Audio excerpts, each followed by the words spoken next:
Hey, thank you for watching / listening to another episode of whatever you're listening to. Paranoid American Podcast, Occult Disney, Paranoid Programming, Sound Science. There's a bunch of them, but whatever it is, I appreciate that you're listening / watching to this right now. And if you really want to support Paranoid American, if you didn't know this, in addition to being a podcast, we've actually been publishing comics since 2012, so over a decade. While I was still at Disney, I started this company to publish a little book called Time Samplers, and it's exploded into 60 different titles at this point. And the biggest one just launched, at least at the time of recording this, but it's at nasacomic.com, stands for Never a Straight Answer, and it's about Stanley Kubrick directing the moon landings. And I just want to show you some of the cool kind of exclusive things you can get by backing this thing early. So if you go to nasacomic.com, it'll automatically bring you to this Kickstarter page. And you can see, bam, hit our goal at the time of recording this, 100%. So it's definitely going to be made. So you'll absolutely get a copy of this thing if you back it. If you're listening to this in the future and this page isn't here or brought you somewhere else, then likely you can just buy it right now. So you have to skip all this and just buy the damn thing.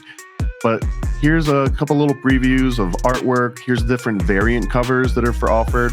This top left one, I actually have in print. I got a couple of prototypes printed up just to make sure that it would look good. It looks great, looks amazing, full color, gloss pages. It's got a nice hefty weight to it because it's 40 different pages of all unique art that you haven't seen before.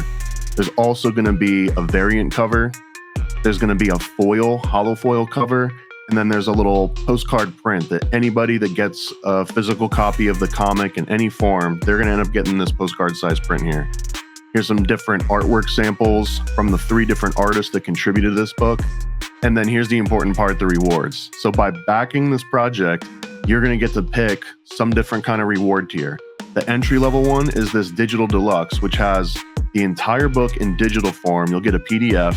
It's also going to have an additional 8 different pages that aren't in any of the print versions just because they were maybe some were a little too spicy, maybe some were a slightly different art style, but I'm going to give all that in the digital deluxe along with some wallpapers and some MP3s and stuff. If you want the print one that I was just holding up here, then the entry for that one is $15. With that, you're going to get that little postcard print I mentioned. You're going to get a trading card. You're going to get a bookmark, and you'll probably get some other stuff because I always throw in extra freebies. You can ask anyone that's bought anything from Paranoid American. I hook it up with lots of extras. If you want the variant cover, which is only available in this campaign, there's a $19 tier for that. It also comes with an extra sticker. If you want the hollow foil, then that one is $29. These ones are going to be super limited. Like, these won't exist outside of this campaign for the next 30 days. So if you are listening to this in the future, sorry you missed out. You might be able to snag one in an upcoming campaign if there's extras. But if you really want this hollow foil, and you should, you can get it right now for $29. And then we've got a couple other tiers after that. We've got a 55th anniversary special for $55. That has the main cover and the foil cover and a sticker sheet and some other goodies. Here's the best value, basically. There's a $99 Cosmic Conspiracy tier, over 40% off of all the different things that are included. So this one's going to come with the main cover, the variant cover, the hollow foil cover, 3 or 4 different sticker sheets. It's going to come with 6+ stickers. It has the trading card, a bookmark. It has a custom Paranoid American Room 237 keychain. And I think the highlight of this is it's going to come with this custom embroidered Stanley Kubrick patch based on the Apollo 11 design. And if you keep scrolling down, you can see all the other extra reward tiers. All of the different items are going to be described in more detail. And I want to show you this patch right here. It's a 3-inch embroidered iron-on patch. You can put it on your Molex bag. You can put it on, anything, hats, backpacks. This is the first time we've ever done one of these custom patches, so I'm really excited about that. There's also a custom fake moon landing playset that you can select as an add-on when you go to check out. So speaking of, let's say that you're sold, you want to get a copy, you want to help support Paranoid American, you haven't used Kickstarter before, the easiest thing to do is you just click on this back this project button on the page. It's both at the very top of the screen and it's at the top of the page. So you can click either one, back this project. And from here, it's going to be like a typical checkout. You're going to select which of these different tiers you want. Again, I highly recommend this $99 Cosmic Conspiracy combo. It's going to have every single thing that the campaign has to offer that's exclusive to this NASA book. You click on that, you pick the country that you're in, and then you just click on the pledge button. There's one extra last step where it's going to ask you if you want to do any add-ons, if you want to throw in like a trading card pack or another keychain or anything else. You can get some huge discounts on the backlog of Paranoid American comics. But let's say you're done with that, you click continue, and then finally, if you don't already have a Kickstarter account, you'll be prompted to make one. You can link it to Facebook. The rest of the flow is just like any typical checkout online. So I really appreciate if you would take a look. Please just back the comic, back nasacomic.com. Anyways, back to your regularly scheduled programming. Good evening, listeners, brave navigators of the enigmatic and the concealed. Have you ever felt the pull of the unanswered, the allure of the mysteries that shroud our existence? For more than a decade, a unique comic publisher has dared to dive into these mysteries, unafraid of the secrets they might uncover. This audacious entity is Paranoid American. Welcome to the mystifying universe of the Paranoid American podcast. Launched in the year 2012, Paranoid American has been on a mission to decipher the encrypted secrets of our world. From the unnerving enigma of MK Ultra mind control to the clandestine assemblies of secret societies. From the awe-inspiring frontiers of forbidden technology to the arcane patterns of occult symbols in our very own pop culture. They have committed to unveiling the concealed realities that lie just beneath the surface. Join us as we navigate these intricate landscapes, decoding the hidden scripts of our society and challenging the accepted perceptions of reality. Folks, I've got a big problem on my hands. There's a company called Paranoid American making all these funny memes and comics. Now, I'm a fair guy. I believe in free speech, as long as it doesn't cross the line. And if these AI-generated memes dare to make fun of me, they're crossing the line.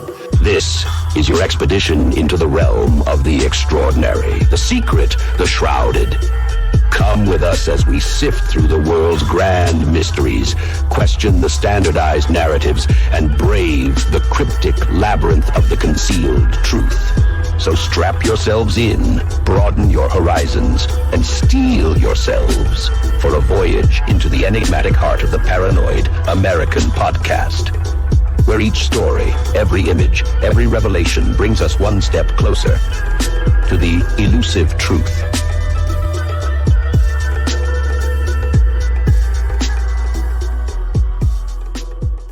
Here's another special dedicated episode to my Cherie for recommending Dr. Carla Ionescu, who has a whole bunch of really cool credentials. I'm going to give the highlights and then I'll let her fill in the gaps. But it sounds like PhD in ancient history from York University.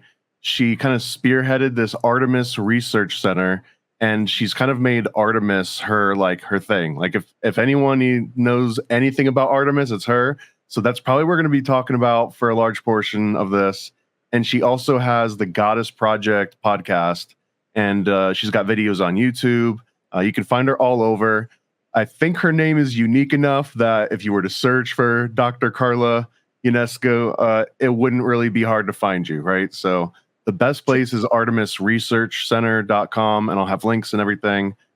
Thank you for your time and coming on here. I'm legitimately excited to talk about this. So first of all, thank you and welcome to the show. Thank you. And thank you for having me. I'm also very excited. It's been a very long time since I've done a podcast because I've been moving around so much. And so when you asked me, I was like, yeah, I think it's time that we talk more about Artemis again. And so I'm very excited to be here. Yeah. It is time. And also, a little selfishly, I'm going to use this not just to learn about you, but I just want to know about Artemis. Like, I want to be like an apprentice. I know I'm probably not going to walk away after an hour like an absolute, master, but I absolutely feel that you could give me enough info to be like in the top 5% of Artemis people within, as it dissipates out of my brain and other things replace it. But like, we will for a moment in time kind of be experts, right? Among the general population. Yes, that is correct. Yes, so, we're going to dig deep. So I want to, I guess, dip my toe in. I want to understand, how much do you think people actually know about Artemis that's factual based on, I don't know, high school and I guess precursory like college dabbling into mythology? Like, Oh, does that give the full picture? Has things like changed completely? Is the mainstream narrative different from what you're into? Like, give me an idea. so I would say that people know almost nothing about her. I think that's a great question, actually, because even today, so I'm in Corfu now, which is an island in Greece, and I'm here for a month and I'm working on some of the research I'm doing that we can talk about. But sometimes, I went in today for lunch and I go do things and I say, oh, I'm doing some research and there's an Artemis temple here and a sacred site and a museum and all this kind of stuff. And I said, oh, I'm going to go to the site. And people look at me like, what? Who? And that is not to say that people don't know the name Artemis, but they know very, very little about her. So they'll be like, who is that one again? Remind me, And I'll say, oh, the huntress. And the huntress, which is a really like one-dimensional way of talking about Artemis, but it's the quickest kind of symbolism that shows up. They'll go, yes. Okay, yes, I know who you're talking about. So it makes me both a little sad, but also happy to have conversations with people about her and to be doing this work. Like, it makes me feel like this work is necessary. As far as like learning in high school and even college or university, I picked Artemis for my PhD work. Well, maybe she picked me. I don't know. But when you do your PhD work, you have to do something that other people haven't done, so you have to pick this really minute thing that maybe people have circled around but never really talked about. You have to find something so-called authentic. And so I had been looking into Artemis for some time, and then I kind of I realized that no one was really looking at her seriously, but she was showing up everywhere. And I thought, well, this is odd that a goddess that's supposed to just be the hunt, the wild, and the forest has hundreds of temples. Arguably, I would say almost more than the other gods, but my research is building, so I don't want to jump too far ahead of myself. But like hundreds and hundreds of temples, hundreds of names, over 150 names.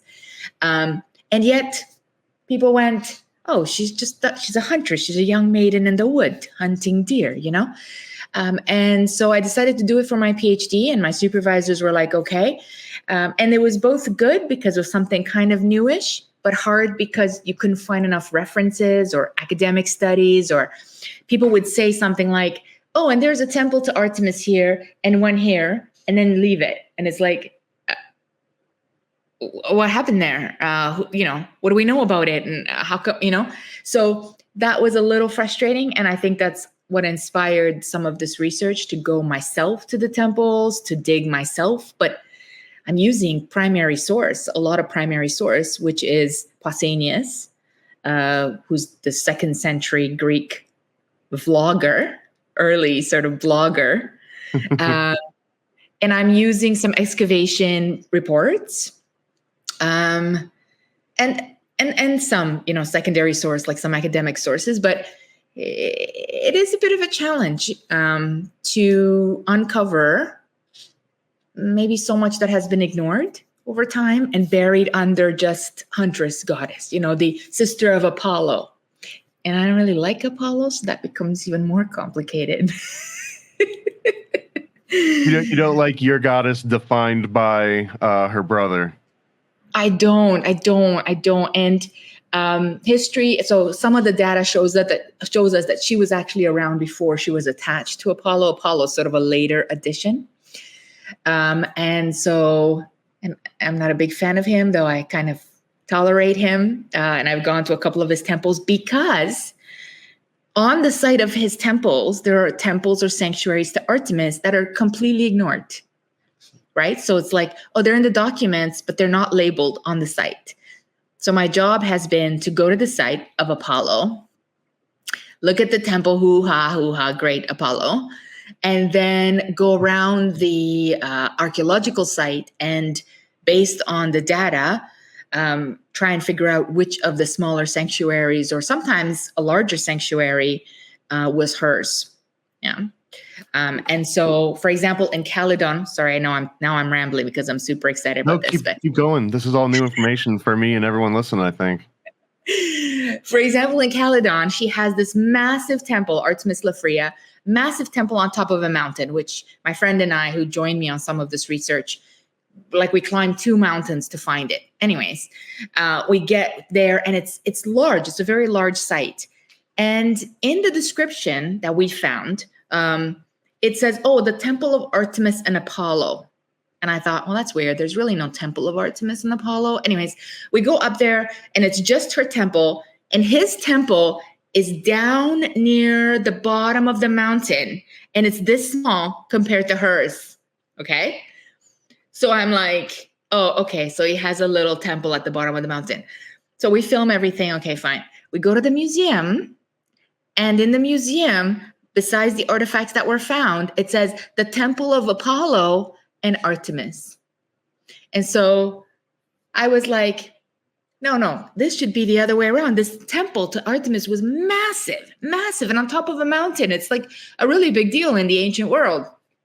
So I think a part of me, and I take it maybe now less academically, more personally, because I've become so attached to her and attached to this work. But when I read some of the stuff, I'm like, no, this is inaccurate. Like, we need to make this clearer. So it's been exciting work in one way, sometimes a little frustrating work, but, and I just started, like, I'm just scratching the surface of what's there. So very exciting. Well, beyond just like the museums and I guess textbooks putting emphasis on Apollo over Artemis, there's also, I guess, from a layman, right? Like I'm going into this fairly blind.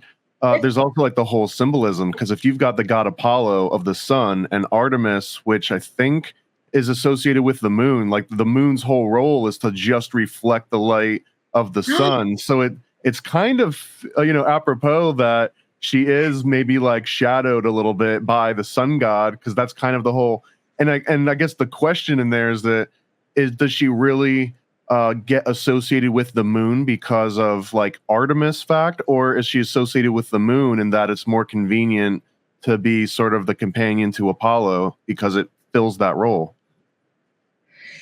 So I'm going to say something a little less academic, but still academic. So let's say, how do I date this? If we go back to the Neolithic, right? If we predate the Greeks, the mystery of the divine happens at night. And so the moon, the night, the cosmos, the stars, the constellations, all of those things, the timing of the moon, right? New moon, full moon, et cetera, all of that was central to divine worship.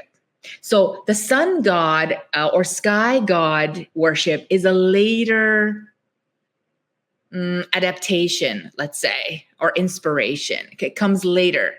And so the argument is that the ancient goddesses, especially people like Hecate, people like divinities like Hecate, Artemis, Selene, which is the Trinity, the original Trinity, came before this concept of the sun god or sky god. People looked into the earth, and the moon, because it had to deal with the oceans and the rivers and the water. Like the moon was very much central to worship. Pre what some people might call so-called civilizations, right? Like the Greeks, ancient Greeks called themselves as civilizations and decided they were the beginning of civilization. So, this idea of looking up at the sky rather than looking into the earth and worshiping the sun is a little bit later. But the dating is weird because it's hard to, because the earlier people didn't have specific names for their gods. So they said things like mistress of animals, goddess of the moon, earth mother. They had these very vague terminology for the gods. It's harder to pinpoint a timeline the further we go back. And so the Greeks are great for timing. That's a great segue into another question that I know this is like beyond subjective and it's like an oversimplified approach of things. But when you talk about like Neolithic and like the evolution of gods and the transition between worshiping moon and sun and all this, there's like another theme, especially for laymen. It's very convenient, but it's like this idea that, oh, well, Isis is Ishtar and Ishtar is Ashtar and Ashtar, is it just that all the goddesses are just the same? And I guess if we were to narrow the scope a little bit, and then we can go back and talk about like Neolithic and everything, but the concept of Artemis being Diana, is that accurate? Is it literally just Greek versus Roman, or is there something that gets added? And the reason that I ask is because I am familiar with subtle nuances between like Athena and Minerva, in that like technically they're the same, but one of them was more like warrior and the other one didn't really have the same warrior, but just through convenience and cultures combining, it's like, you know what, they're both warriors now, because otherwise it gets too confusing. So how much of that, when we talk about Artemis by name, like how much of that is equal to Diana and how much of it is equal to like older versions? That's a very complicated question. But since I'm not publishing a paper today, we can talk sort of loosely about. I think that's a fantastic question. I do think that goddesses. So there's actually a theory that's developing more and more that originally there may have been one great goddess, one mother goddess, especially with what the findings in Turkey now, with the tepes that are there. And we're finding that civilizations may have been older than we originally thought, and that many of these civilizations may have worshipped some kind of a feminine divine, some kind of a cosmic womb, a cosmic sense of earth and stars, darkness, moons, etc. Again, it's growing. I mean, the evidence, it takes time to create this kind of evidence or publish this kind of evidence. But this idea that goddesses are intertwined in some way is quite well documented, and people can make those arguments. Like you say, there are some nuances between Isis, Ishtar, and Reskigal, and then eventually Lilith, and so on and so forth. Like there is an adaptation, but I think that's it's a human adaptation rather than the divine itself. So because everybody traveled back in the day way more than we think they did, way more, and because they shared their religion freely with each other. So there really wasn't a lot of religious war. It was a lot of like collaboration. So for example, if you went from town to town and you shared Artemis, let's say, sometimes the people of a village would say, oh, this is a really great goddess. We'd like to place her in our town, and we're going to name her either after our town or after a tree or after something. No one would be offended by that. It would be totally okay. And so gods and goddesses end up having these multi-layered personalities and names and shapes and like symbols and the way they look and And that was like, so they morph, and that was totally okay for the ancients. For us now looking back, that becomes somewhat chaotic because For example, there is a worship of Artemis Limnatis, which means goddess of the marsh. Okay. And she starts off in some places that have marshes or used to have marshes, but people liked her so much. They took her in places up in the mountains where there is no marshes. And so you have the goddess of the marsh on top of a mountain. And so historians are like, I don't understand. But this was very, very popular. So it can get a little confusing. I guess our job is to identify a little bit where they maybe were rooted from, and then just map out their movement and their adaptations, and we see kind of how people changed over time. But you're absolutely right. They do morph over time based on the way different humans see them. And of course, Lilith then becomes this demon, and anyways, so that's all human perception, right? Human adaptation of a divinity. I hope this analogy is appropriate, but it's almost like, you've got Malibu Barbie and you've got like snowboarder Barbie. Yes. And I guess like within the context, if everyone knows that Barbie's just Barbie and she just, goes to different locations and adapts different personas and outfits and customs based on like whoever's playing with her and the climate and whatnot, But that I guess if you just were like discovering them in 2,000 years and you were expecting these to be some sort of, carvings of an actual god, because why else would there be so many millions of them all over the place and we've lost all other record? So it's like, Malibu Barbie and Snowboarder Barbie are like the same, even though it's because it's based on the same archetype, but they adapt different. Is that sort of Artemis and Ishtar? And I love that. I love that. And I can imagine in 1,000 years, someone saying, well, who's the Barbie? Like, where's the original Barbie, And I guess at some point one can argue that there was an original Barbie, but that's somewhat irrelevant. She was a German prostitute, I believe, if you go with like the historical fact.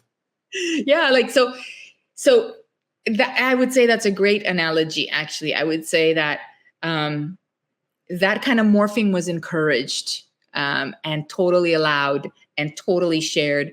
I taught a course just this winter that was called Goddess Migration, and in that course we looked at like Atagartis, we looked at Isis, we looked at Artemis, and we looked at Amazons. And so we kind of almost plotted a migration of the goddess over time and space in the Middle East and Mediterranean, because that's exactly what happens. And you can see, I mean, it took us 8 weeks, 10 weeks to do it, but you can see the patterns that are there, but you can also see the changes based on geographical space and time and things like that. So yeah, absolutely. I think that's a great analogy.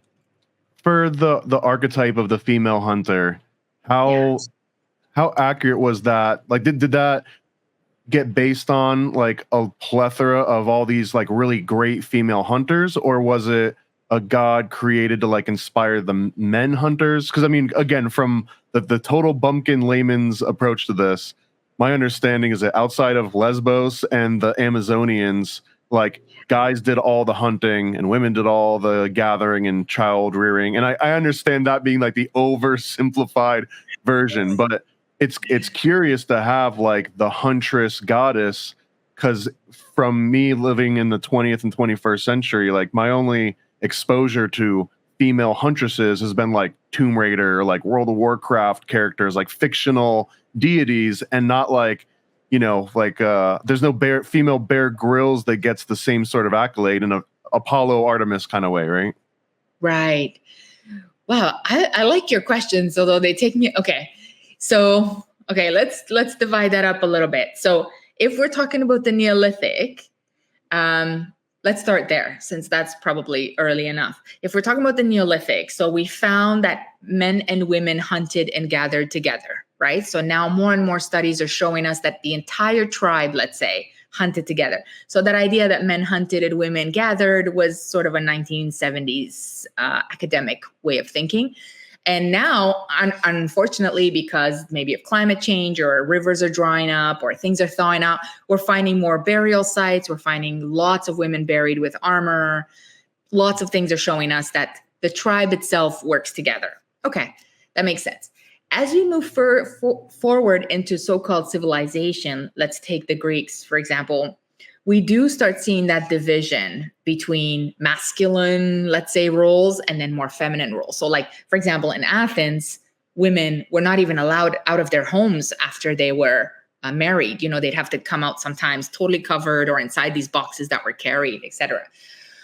So we see a shift in, let's say, moral values, and the gender roles become very, very divided. And so then you ask yourself, well, okay, if that's the case, why did they have a hunter goddess and not a hunter god? And I find that fascinating about, especially the Greeks, but seems like the Romans and later peoples as well. They have they turn Athena into a warrior goddess. They have a hunter goddess. They have Hecate, which is the queen of witches. They do have Ares, which is a god of war, but yet Athena is their boo, So you ask yourself, that's so fascinating. And then you see so many temples and rich people's, let's say, burial sites full of pediments or friezes, sculptures of the Amazoniki or the Amazoniki, as an Amazonamake, you know what I mean? The fight between the Greeks and the Amazons. So this tells us that there was something about warrior women that was appealing. And again, based on some of the data that we're finding, there seems to have been some warrior women, particularly in the north. So what is today the Balkans, in the Thracians, for example, other areas north, let's say Northern Europe, where there seems to have been hunter women, real warrior women, hunter women, who either the Greeks came upon or maybe they were trying to overtake. It's a little bit unclear because we don't have a lot of primary source. What I'm saying is that the Amazons themselves seem to have been based on real women, a real community that the Greeks have bumped into. And so did those women inspire the hunter goddess, or did they just like the idea of these fierce goddesses, but the women that they were procreating with staying home? Yeah, it seems like a paradox in a way. It seems like, what? And so I always say actually to women that when we're looking at cultures that worship goddesses does not automatically mean they were equal or egalitarian cultures. Yeah, it's like the ancients had this sort of division in their minds between goddesses who were up here on a pedestal and women who were in the house and not allowed to go anywhere, which to us today, I think doesn't make as much sense, I think, because we think if we worship goddesses, we would have empowered women or hunter women. For the hunter goddess, hunting men really, really, really feared and loved Artemis. So again, there's something about her that's really enticing. So they didn't want to worship a hunter god. There's some great hunter heroes like Meleagros or Meleagros, but he kills the Caledonian boar, blah, blah, blah. He's a hero. There's lots of heroes. There's Hercules, blah, blah. But they really like their cruel sometimes hunter goddess Artemis, right? So they fear her and they love her and they admire her. So I don't know what that means really, like psychologically speaking. I don't know what that means for their psyche, but this seems to have been like Athena, they seem to have really enjoyed having these powerful women to worship. I'm going to ask the same question twice, but just in two different contexts. Okay. So I'm not just like glitching out and forgetting what's going on. So the first version of this question is like a very superficial, like how real is Artemis or the mother goddess or whatever the ancient archetype is? How real is that in terms of like a sky deity or like a real supernatural being out in the universe or whatever? Like, I know this is subjective to you, like how much do you believe that it's like a real goddess that we're just trying to amalgamate here on Earth? Well, I like this question.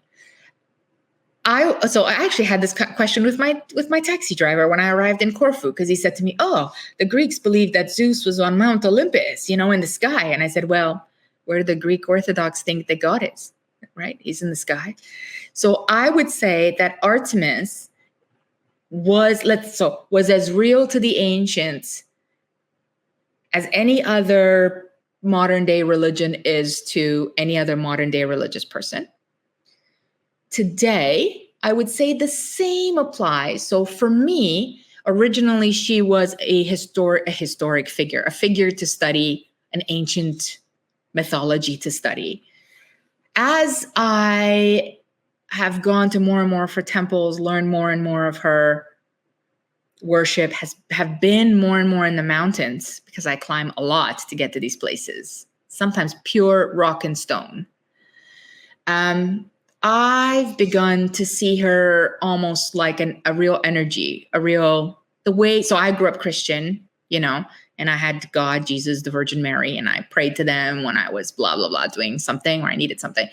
And now, as I'm lost in the mountains every now and then, or can't find my way to a temple or blah, blah, blah, or I scratch myself or I see the cliff coming and I'm like, crap, I find myself asking her for help, right? So I would say that she is as real as when I would ask the Virgin Mary for help. Do you know what I mean? It feels like it's an entity. I don't know what you want to call it, a spirit, an energy, a divine being that has become to me as real as the traditional divine beings. And so now I kind of see them on an equal playing field. And so let's say I choose to ask her on the mountain because it's her mountain. If I'm at a crossroads where Hecate rules, I choose to ask her for direction. I don't know. If I'm in the ocean and I need to swim harder, I choose to ask Poseidon for some help, although he's not always very nice. So I think the idea is, instead of having one divinity that has all the things, so everywhere you go, you're like, God, help me with this, or God, whatever, that one energy or vibration or whatever you want to call it, divine being, is now maybe spread in different responsibilities, maybe with different names. I don't know if that answers your question, but it does. Yeah, it actually bled into the second version of that, which was kind of, and I guess I'll ask this in a more specific way then. But like, if you're out hunting and you invoke Artemis, right, because she's the hunter god. Let's say you're hunting at night, just to make so it's like fully on theme with her. How much do you think that like you actually become a better hunter, or that the light shines just a little bit better, or that it like gets that wild boar to like stop hiding where it's at? Like how much of an objective reality, effect does it have to invoke this like Artemis archetype? I mean, that's tough when you're asking an academic this question, because the skeptic part of me is still very much around. And so, for example, a couple of weeks ago, I got a little turned around. So I went to one of her temples, when there was really just a collection of rocks at the top of a mountain. And I got kind of turned around. And I ended up sort of hiking for an extra 3 hours. I went to another mountain and was in the wrong place. And anyways, and it was very hot. And a part of me was reaching out to the divine in this sort of very metaphysical way, right? And this very much like, help me figure out which way I'm going. Another part of me was like, Carla, this is ridiculous. You're just lost in the mountains. Use your GPS, figure it out. And I found my way out, obviously. If I'm very honest, I can't tell if anyone helped me other than myself, or maybe, I don't know, maybe when I looked at the GPS, I found this riverbed and I thought, oh, follow the river, so maybe so we could really make anything out of anything in a way, right? Like, so I can say to myself, well, maybe taking this right, or taking this, or looking at this, or seeing that, maybe that was inspired. The skeptical part of me goes, well, you're just figured out how to get yourself out of the situation. I don't know. So I would say that is a question of faith. Like, so how much faith you have in the divine being that you worship.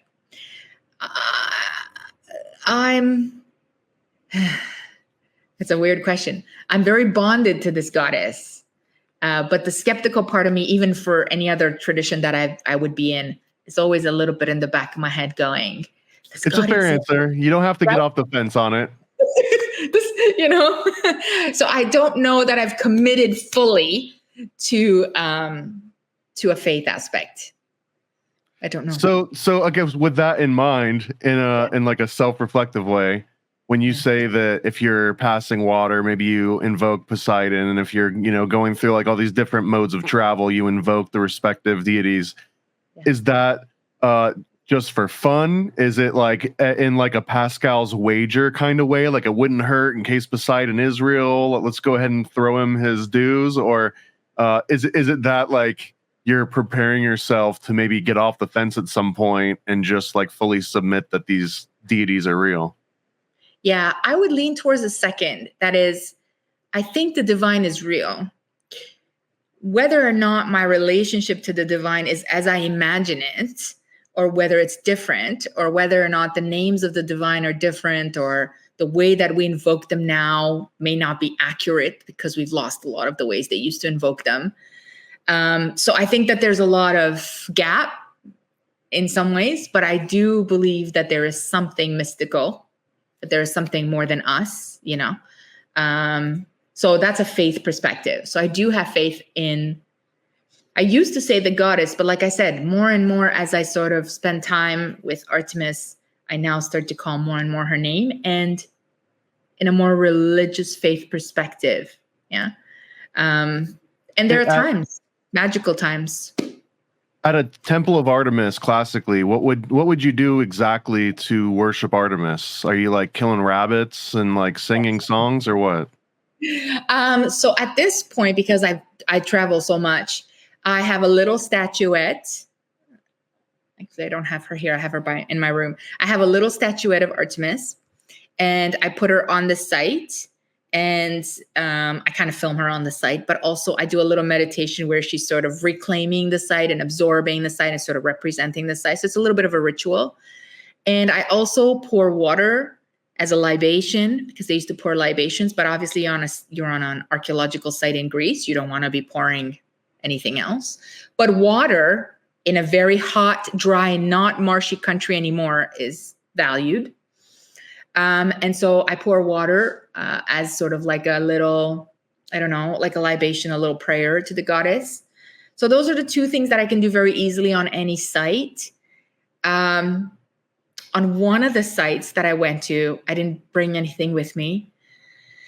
And I apologize for not bringing something, because you want to make sure you don't anger the divine. And then I was leaving the site and I found this skull, this ram skull with curled horns, fully intact.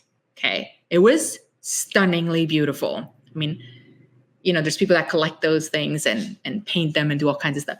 Anyway, I was sort of looking around which way to go down, and I see this skull with these massive, massive horns.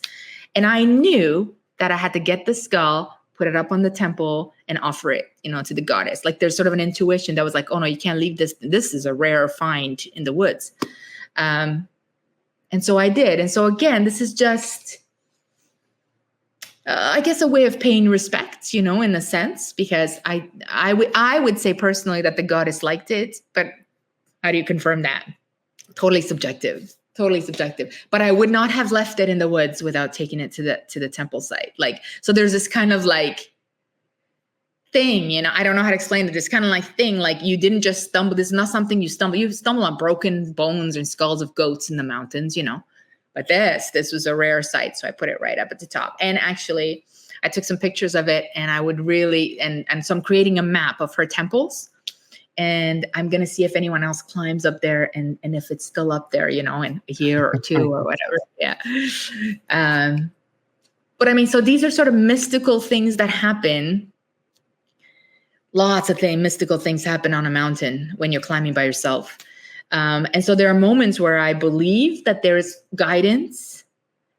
Can I tell you one more story? Can I tell you a story? Yeah, please. No, please. So the very first time when I started hiking, I think it was a couple of years ago, I was looking for this temple of Asclepius, which is interesting because Asclepius and Artemis are often together. They're both healing gods. They have healing aspects. Anyways, this temple of Asclepius, very hard to get to. It was wintertime. You can only really get there by boat. There was no boats. And so I decided to climb it. I went one day and I was totally lost in the mountain. And I did this whole TikTok thing about it. I was really, really upset. Anyways, couldn't find it. Came back a week later. I found another trail. So I had to climb up a mountain and then down, and found my way to the Asclepius temple after long, long searches.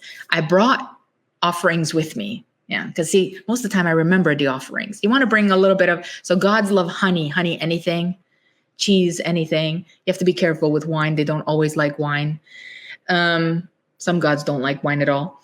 So I brought a little offering with me. And when I got to the temple itself, actually, someone had already left a little orange and fruit offerings, right? Anyways, one of the things that I asked for, because I was exhausted and it was hot, and you have to climb a really big mountain and go down a really big mountain. And anyways, and these are paths in rock and stone, So I had asked for making it back up the mountain because I was so exhausted, quickly and safely without breaking an ankle or breaking a leg, when you're out there on your own. And at this temple site, there's also a sacred river, which is now kind of a fountain. And it's full of cats. Full of cats. Cats are everywhere. And there was this little kitten, right? And she's all over me. And I was like, oh my God, she's so cute, blah, blah, blah. I would totally take her home. So did all my thing, was heading back up now. Oh my God, okay, I'm going to head back up. This kitten followed me, okay?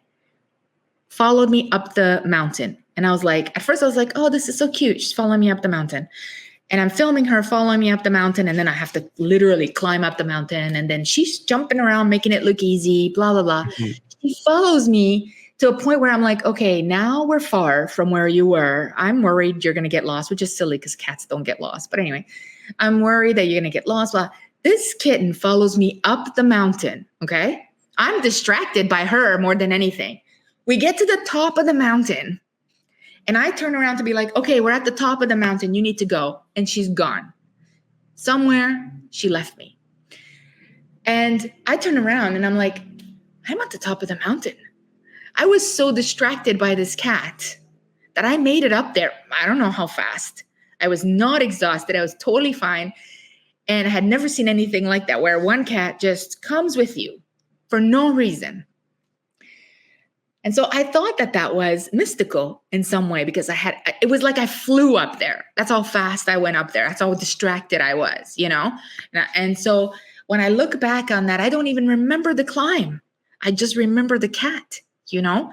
And then when I got to the top, she was gone, which I hope that meant she went back down. So things like that. I mean, you leave an offering, you ask for something, you kind of make it through this weird thing. You have this cat following you for no reason.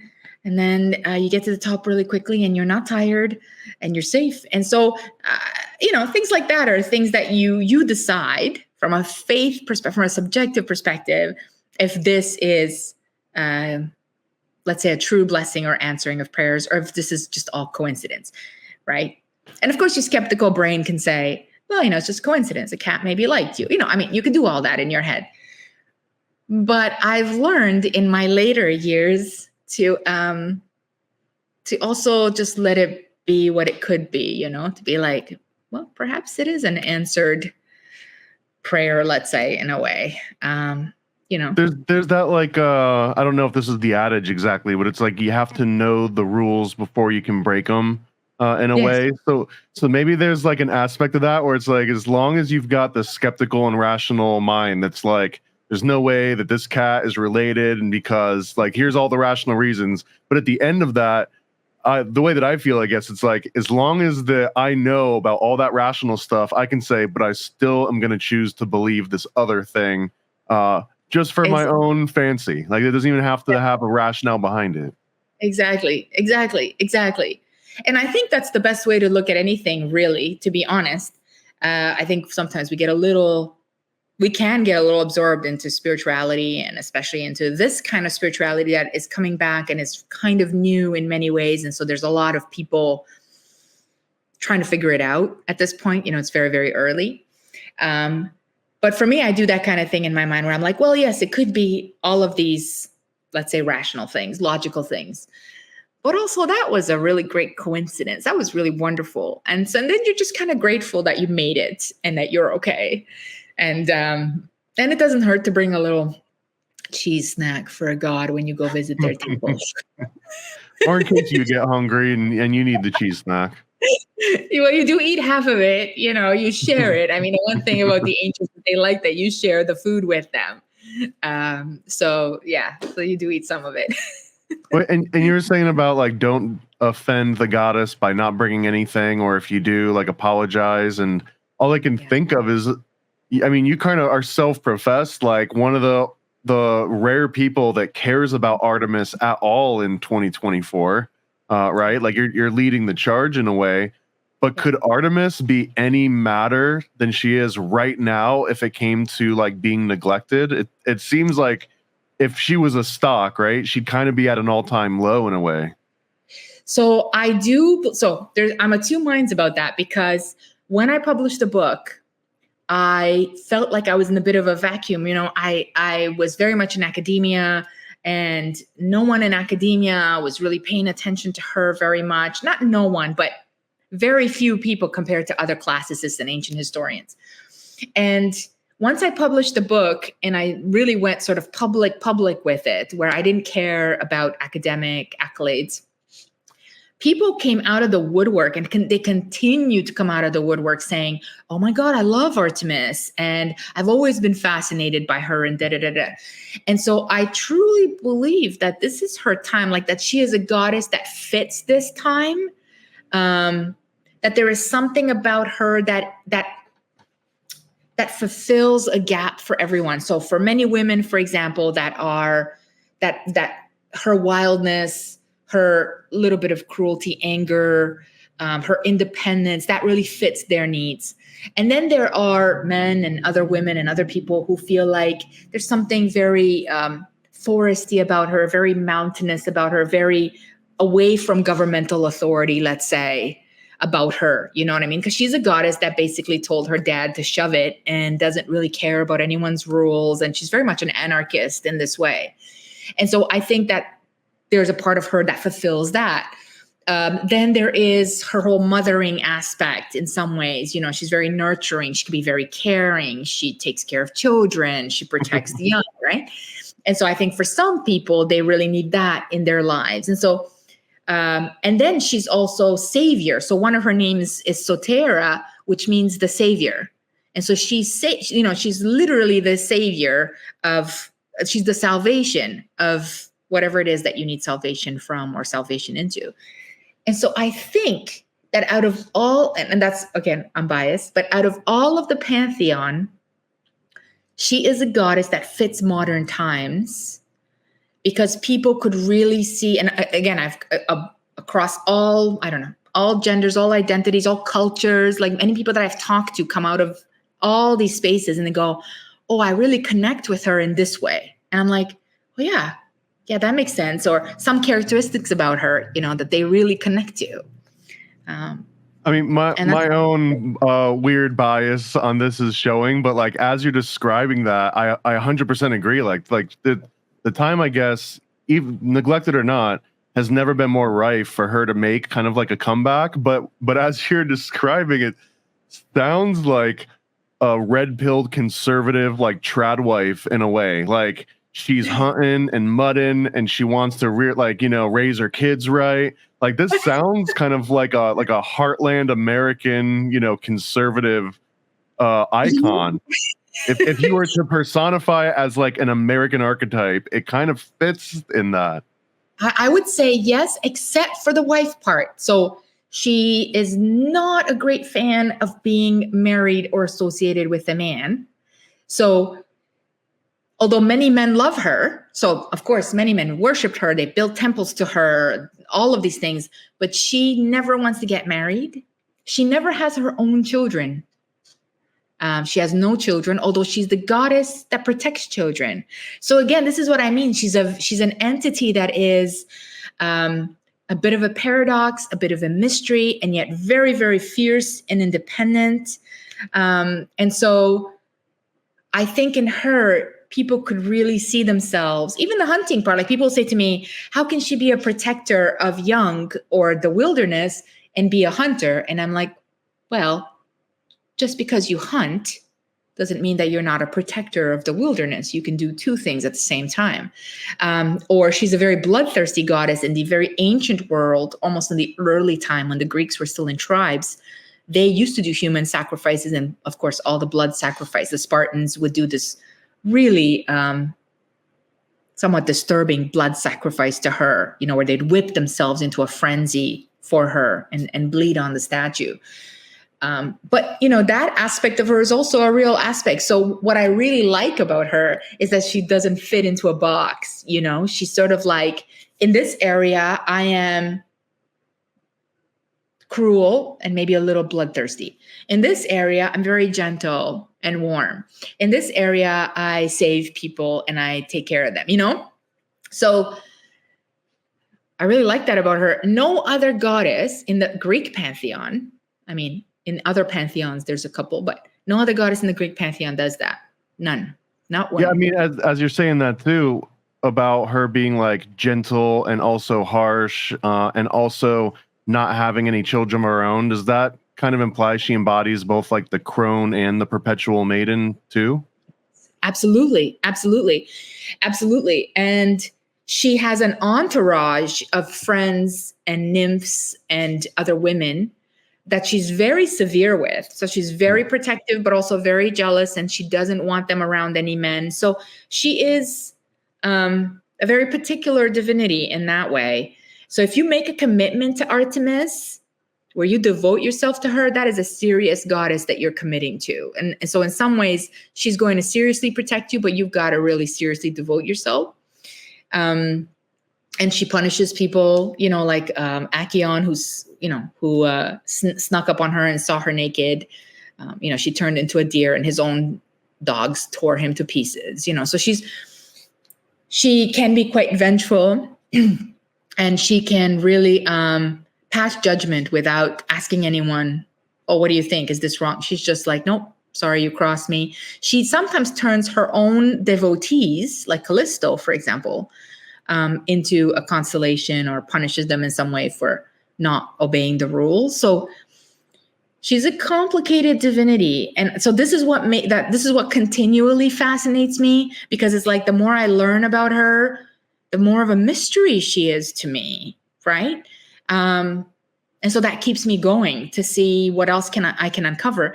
But that also confirms to me that so many people worship this goddess. So many, not just the Greeks, the Ephesians, and she's in the Middle East, she's in the Balkans, she's in Italy. I mean, this is a divinity that was widespread, and yet, as we move into modernity, was kind of ignored, And I think she was ignored because, to be honest, she was of no interest to men, right? So men were archaeologists, they were historians.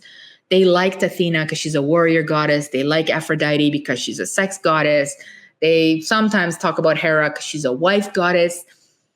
Artemis, to them, was not that interesting. Oh, a maiden goddess that's hunting in the woods. But actually, she was significantly more. And because of that, she was kind of left alone. So now when we uncover her, we get to see all of these aspects that were not previously studied. Is there like a hierarchical, like, superior to Artemis in any way, or is she like so prototypical that she's, is there like a Zeus to her? Well, Zeus is supposed to be her father.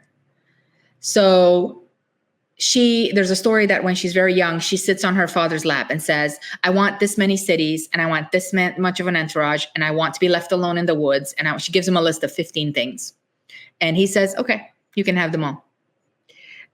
Again, the only goddess in the pantheon to do this. So I don't know that I would say that there's a Zeus. That's nepotism. That sounds like classic nepotism, by the way. I would say that she's the favorite princess for the Greek pantheon. But if we go back before the Greeks, I would say that she was probably one of the top sort of early goddesses of the wild that was worshipped popularly by archaic and Neolithic and maybe even pre-Neolithic peoples, without the name though, so the name was given to her just before the Greeks. We actually don't know where her name comes from. It's not a Greek name. So even that is a bit of a mystery. But in the earliest figures of her that we have, she's called Potnia Theron, which means mistress of animals. And it's a title more than a name. And that we can see that her worship, the Potnia Theron worship, goes back, 7,000 years. It goes back very, very long ago. So, is there any? We're getting way outside my comfort range here, so forgive if some of these questions are just like that. Like you're asking, like what the color of a sound is or something.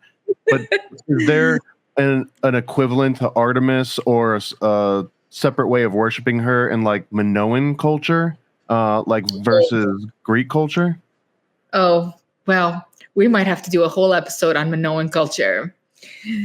So how do I sum this up? Okay, so the easiest answer is yes. So,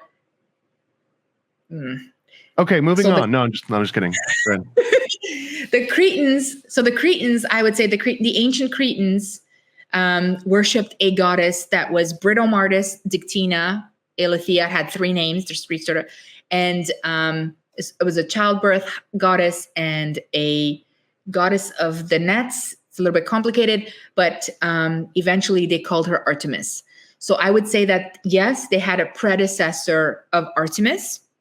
Once the Mycenaeans arrive in Crete, they bring with them the name Artemis, and they apply it to the goddess that was already there, that fit right into the worship of Artemis. So that's a short answer. But yes, I would say that they had something like her there as well.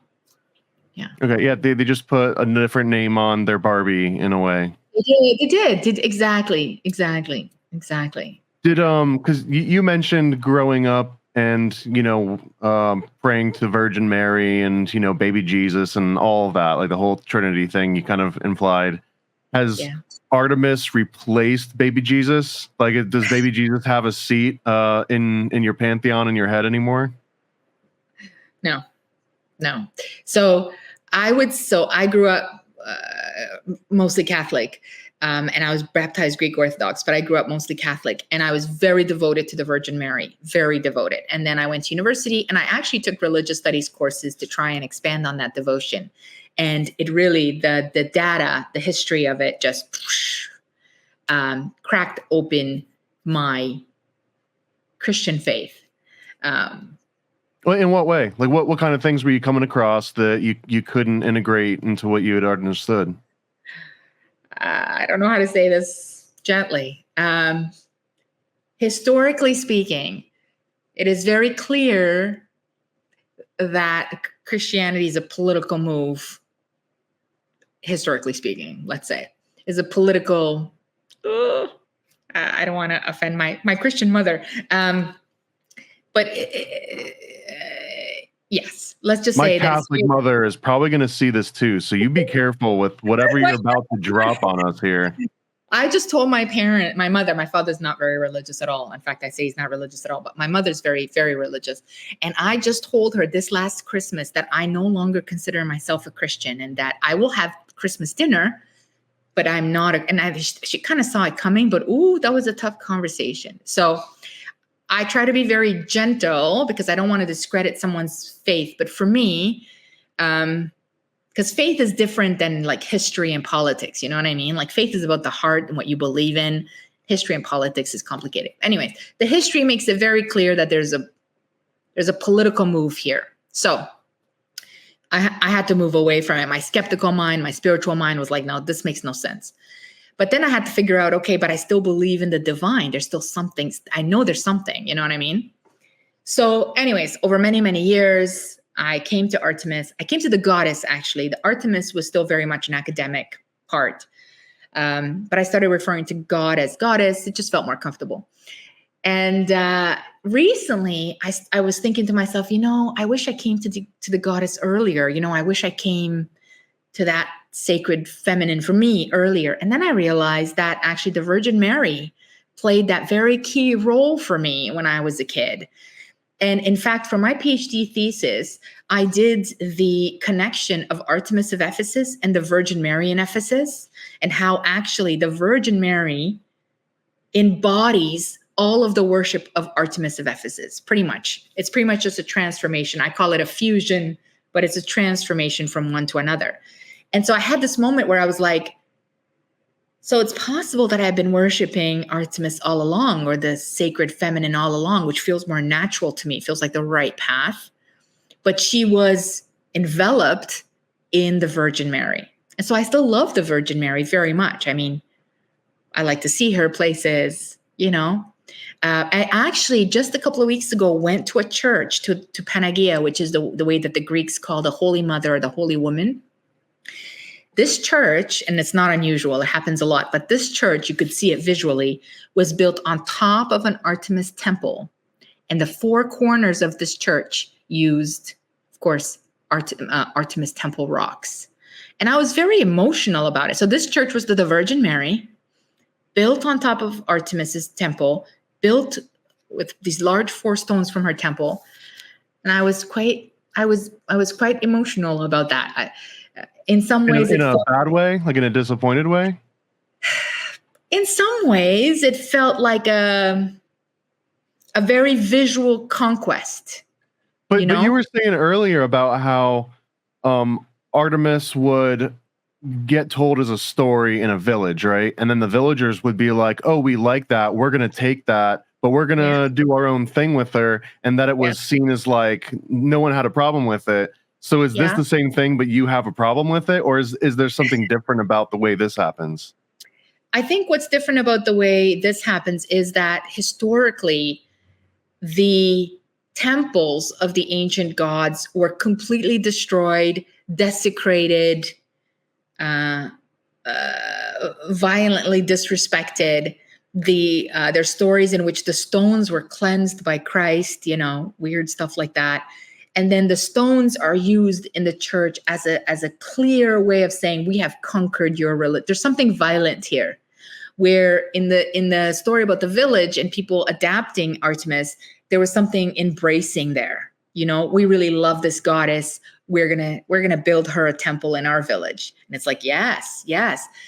This was a very much like, look, it's almost like you dismembered a body and then you used it to build something for yourself. And you go, look what I've done. I've conquered your God. And so I know I see that. I have a devil's advocate aspect of this though, because I'm not being an Artemis expert, but I have to assume that part of the huntress aspect is like, yes, I kill and slaughter animals, but it's to like integrate them into your body to provide sustenance. So now that animal that you killed, even if like the act of killing and even if it suffered a little bit, like that's all for the greater good because now you're worshiping it by putting it in your body. I mean, couldn't you construe that as like the Catholic Church just came and hunted Artemis and dismembered her body and ate it, and now it just happens to be part of its new body? Or is that too much of a stretch? I feel like it's too much of it. So I feel like it's like wearing your enemy's head on your, I feel like it's definitely bragging about conquest. But I see what you mean. But I think there's enough documentation of, early Christians saying, we're going to destroy this and we're taking this apart and blah, blah, blah. And and the intentional suppression might be a big portion of that. Yeah. Yeah. And so there wasn't really like, we're absorbing this great thing, it wasn't really like that. But yeah, I don't know how I felt. It was, I was quite torn and I was a little emotional about it. I had to like turn off the camera for a minute because I was like, I need a minute to. She'll get over it. So we'll see. You said you're like one of your original fascinations academically was like the Virgin Mary, and you kind of went into that. Did you get into the Holy Blood, Holy Grail angle of like the literal bloodline? So what is your knee-jerk impression that? Well, let me ask you again in two ways. What was your first impression of that when you first came across it? We'll answer that part first. What was my first impression of when I came across like the studies? The concept of say the Virgin Mary being like an actual person that contained, like some divine bloodline, and that the Holy Grail, this is the Holy Blood, Holy Grail as I understand, and that the Holy Grail is a reference to an actual female, aka like the the familial bloodline and like a genetic code that gets passed on through the mitochondrial DNA or something. Like that's kind of the aspect of it that I identify with. Yeah. So I did a whole episode on the Holy Grail. I would say, in short, I do believe that Mary was a real person, as I believe that Jesus was a real person, historically speaking. Other than that, I cannot say that I believe that anything about their DNA or blood was any different than you and me. So I think the Holy Grail was, again, this sort of political invention to, take over the Holy Land and to go on all these quests and to do all these kinds of things. I do believe, although this is sort of totally non-academic, that the bloodline of Jesus could still technically be around because he had brothers and sisters and they had children and blah, blah, blah. So if someone said to me, maybe the descendants of Jesus are somewhere around, I would say, maybe there's probably some odds for that. But as far as whether or not that bloodline is any different than yours and I would say no. I would say no. No. It seems like it always gets political with you. Like, you're probably going to tell me that our picture of Jesus was based on like a political move to make it look like Caesar Borgia, just to rally the troops a little bit, right? You're probably going to go with that dialogue, aren't you? I think you're yes. I think you're getting to know my stance on that. I would say that Jesus was probably as average as any other sort of, I don't know, Jew in Jerusalem at the time. So however that depiction was, that's probably what he looked like. So later on, depictions become obviously quite political. Okay, I think I got a good temperature check on a few of your different perspectives here. And now it's going to be time to get off the fence on a few things. I got a quick little segment. Let me play the intro and then I'll explain. Hey, conspiracy buffs, I double dare you to take some PCP, the Paranormal Conspiracy Probe. On your marks, get set, and go! Okay, this segment is called PCP, and if you want to do actual PCP, it's completely up to you. If you do want to, and look under your chair, there's just enough to get you through this segment. If you're opposed to that because you've got an academic career and you don't want to compromise yourself on a silly podcast, then feel free to ignore the PCP that was provided to you. The rules is I'm just going to mention like a topic or a concept, and I just want you to give me a 1 to 10 rating on how much you believe or give credit to that premise. So the easiest one is always the first one. So if I were to say the concept of Bigfoot or the Himalayan Yeti or skunk ape or whatever that archetype is, 1 to 10 on it being a real thing at some point in the world as we know it. 6. How about the concept of flat Earth? 0. How about the concept of hollow Earth? 4. How about a human being has set foot on the moon in the last 100 years? 3. Okay, this one it piggybacks on that. How real was the footage that was aired from the Apollo missions? 3. Biblical demons. Biblical demons. Do they exist? Is that the question? Yeah, like is there some like nasty ghost monster demon that exists out there? 2. What about angels? Basically the other side of that spectrum. 4. Okay, and you actually might appreciate this one more than most people when I ask it, because usually I just get like a weird look. But how about the Greek concept of a daemon as opposed to a biblical demon? Oh, I would say 9, 10. Yes. Is that the same as an archetype, or do you have a different way that you understand the classic daemon? So the classic daemon to me are mediators between humans and the divine. And I think the Greeks believed that they were very, very real. Yes. 1 to 10 now, that we can really summon a daemon. Yeah, I don't know. Maybe a 5. Okay, on the fence. I think that's kind of respectable. How about the conventional concept of a dinosaur? As you might go to some random children's museum and it's like, here's a dinosaur skeleton, that's accurate.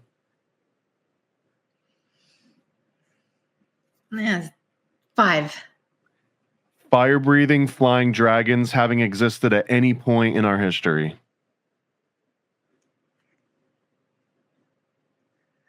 4. Water into wine, just as a possibility, regardless of Dionysus or Jesus or whoever you want to say, but water turns into wine. At best, a 4. Oh, wine turns into blood. Transubstantiation. I'm leaving a bit of room for belief. 4 at best. America is the best country on earth. Oof, my American friends. 5. 10? Well, I agree. That is a 10. That was fascinating. Actually, let me sneak one more in. Ghost. Oh, 6. And when I say ghost, are you thinking Victorian ghost? Are you thinking like more of like a Lilith sort of wind spirit that comes through in the night, or like what are you picturing when I say ghost? I think when you say ghost, I think of energies or entities that are around us, unseen to the naked eye, and that have maybe consciousness. But I mean, I teach a course on the paranormal, right?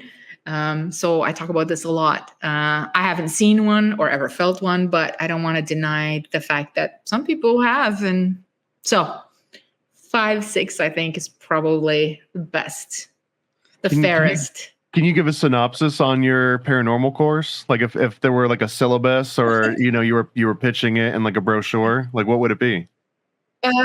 Well, we really just watch a lot of movies and a lot of shows, and then we meet once a week and we have conversations and discussions about the possibilities of this being real. And then we read a few books and some mythology. So, but really my favorite part is that people share their experiences, their superstitions, their cultural stories, their aunt, their mom, their dad. And there's a lot like stories that they've lived through. There's a lot of people that have experienced unexplained phenomena. So I don't want to completely dismiss it. I mean, as an academic, when I put my academic hat on, that's my responsibility. I'm going to give you academic things. But as a human, there's unexplained things in the world. And so I think that that's okay to dig through that and see what's there and talk about it, Am I going to publish a paper on ghosts? Probably not, but I would love that. I love having conversations with people about whether they experience something or like I said, their aunt, their mother, or whatever, a cousin experienced something. I find that stuff fascinating, so. What are the best fictional depictions of Artemis, like in movies or TV or whatever? Oh my God, none, not one, none. They're no good ones, or just none at all that are remarkable? No good one. The only one I think that I would say is somewhat acceptable is, of course, Wonder Woman, Diana, and that lore comes out of the Amazons, yes, but there's a lot of Artemis Diana in there. But we can be here for another hour talking about how that's problematic. But when they do Artemis, like in any kind of like mythological films, they do it so badly. What? Why? Does she not have enough kick-ass girl power, or is it something beyond that? She's usually a minor character. She's often mean or petty and childish. I'm trying to think. I think it's the Percy Jackson stories. They're quite terrible. I don't remember if she was in Clash of the Titans. I think she I think she was in Clash of the Titans. I mean, she's very one-dimensional. And so I cannot think of an example in film where she's anything like what she would be like. All right. And then just because this is Paranoid American, I have to skew like heavy into conspiracy, I guess, to like tail this off. And we'll talk about Diana just a little bit here. But I'm curious as to the concept of like the actual Princess Diana being some sort of a physical embodiment, either by divine right or through being projected upon her by elites or whatever, but that the assassination is what I'll call it of Princess Diana. What do you think of that actually representing like the modern patriarchy trying to take down Artemis again? Like prop her up. Here you are. Here's your physical body. And we're going to kill you again to keep you dead. I could see what you mean with that. I don't. So personally, I don't think that fits. I do think it's interesting that her name is Diana, but I think because Diana is such a powerful name, especially after the Romans. So I really like that. And I think she really embodies a lot of the qualities of the goddess, let's say. Not that she's the goddess herself, but that she embodies that. Rebelled against men. Was a great character. I mean, she did have her own children, though, right? Yeah, I mean, I don't know that even the princess herself really knew very much about Artemis or connected to her. I don't remember any time or place where she made that connection publicly. And her loss was devastating. And I do think that her loss has a lot to do with, patriarchal monarchies and all that politics. Yeah. But I'm not sure that her loss was symbolic of the actual Artemis being destroyed. So I think that part of it, I wouldn't see, but I would say that the loss of her was definitely political. Absolutely. It's fair answer. Yeah. It's a very conspiratorial approach because it's essentially the Artemis feminine version of the king kill ritual, in which people surmise that JFK was taken out under an occult sort of, like an actual offering to some kind of dark gods, I guess. So a lot of the times that same premise of JFK being a sacrifice has been applied to Princess Diana being a similar sacrifice. Yeah. I mean, I know nothing of that. I sometimes come across that and I find those kinds of stuff fascinating, but I could not tell you anything like that. No. So as we part here, what's your last ditch effort? Someone's stuck in an elevator with you for 30 seconds, make them care about Artemis. They're like, Artemis, isn't that that Wonder Woman comic book lady? So I would say that Artemis was the greatest goddess of the ancient world, definitely underrated, and is the only goddess of the ancient world that is making her primary comeback.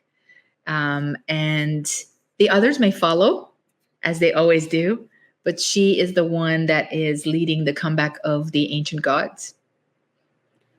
Well, so you heard it from the expert herself, Dr. Carla Ionescu, that Artemis is basically Bitcoin, and you want to get it on Bitcoin now in 2024 before it starts exploding in 60x's or whatever.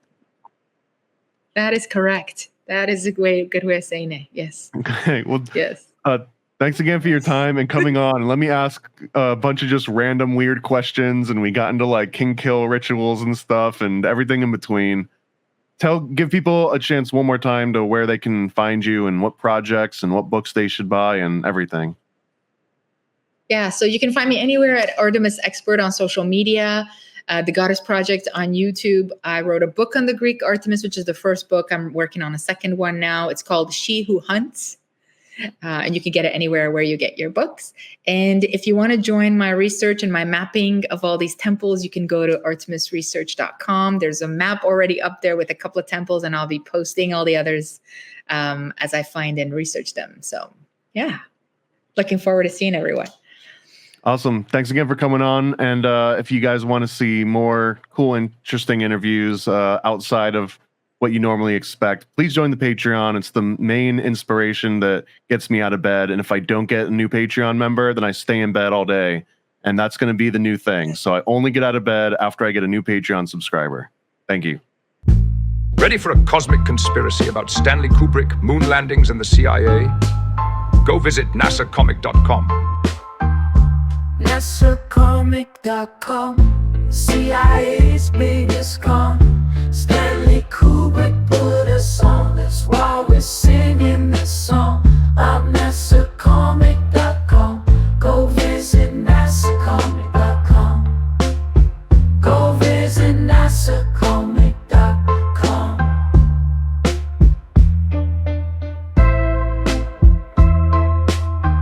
Yeah, go visit nasacomic.com.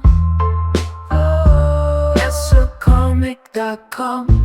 CIA's biggest con. Stanley Kubrick put us on, that's why we're singing this song. I'm nasacomic.com. Go visit nasacomic.com. Go visit nasacomic.com. Yeah, go visit nasacomic.com. Never a Straight Answer is a 40-page comic about Stanley Kubrick directing the Apollo space missions. Yeah, go visit nasacomic.com. This is the perfect read for comic, Kubrick, or conspiracy fans of all ages. For more details, visit nasacomic.com. Spread the word with propaganda packs, all for just $40 shipped at paranoidamerican.com. Paranoid propaganda packs.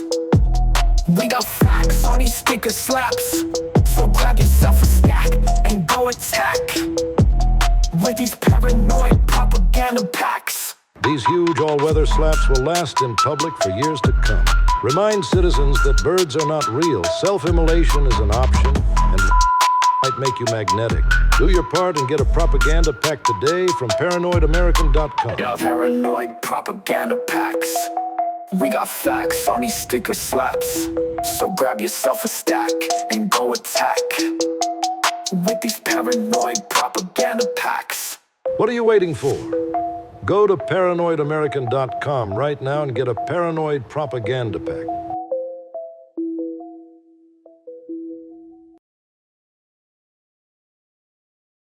All American stickers, cryptids, cults, and killers. We got all your favorite conspiracies, all of that and more on our sticker sheets. Paranoid American stickers, they'll make you smile and snicker. False flags and secret societies, all of these and more on our sticker sheets. Explore the unique with Paranoid American sticker sheets. Unearth tales of cryptids, cults, and mysteries through each sticker. These won't last long. Get yours now at paranoidamerican.com. All American stickers, cryptids, cults, and killers. We got all your favorite conspiracies, all of that and more on our sticker sheets. Paranoid American stickers, they'll make you smile and snicker. False flags and secret societies, all of these and more on our sticker sheets. What the heck are you waiting for? Discover the extraordinary with Paranoid American sticker sheets. From cryptids in the night to cults out of sight, each sticker is a unique find. Get yours now at paranoidamerican.com.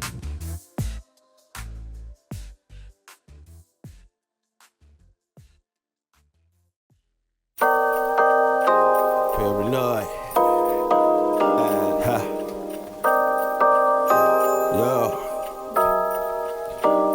I scribble my life away, driven to write the page. Will it enlighten your brain? Give you the flight, my plane, paper the highs ablaze. Somewhat of an amazing feel when it's real to real. You will engage it. Your favorite, of course, the Lord of an arrangement. I gave you the proper results to hit the pavement. If they get emotional, hey, maybe your language, a game, how they playing it well without Lakers. Evade them, whatever the cost, they are the shapeshift. Snakes get decapitated, met is the apex.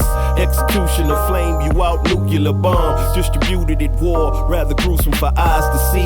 Max them out, then I light my trees. Blow it off in the face, you're despising me for what though? Calculated and rather cutthroat. Paranoid American must be all the blunt smoke for real. Lord, give me a day away, vacate. They wait around to hate whatever they say. Matters not in the least bit. We get heavy rotate when a beat hits, so thank us, you're welcome. Fuck the niggas for real, you're welcome. They ain't never had a deal, you're welcome. Man, they lacking appeal, you're welcome. Yet they doing it still, you're welcome.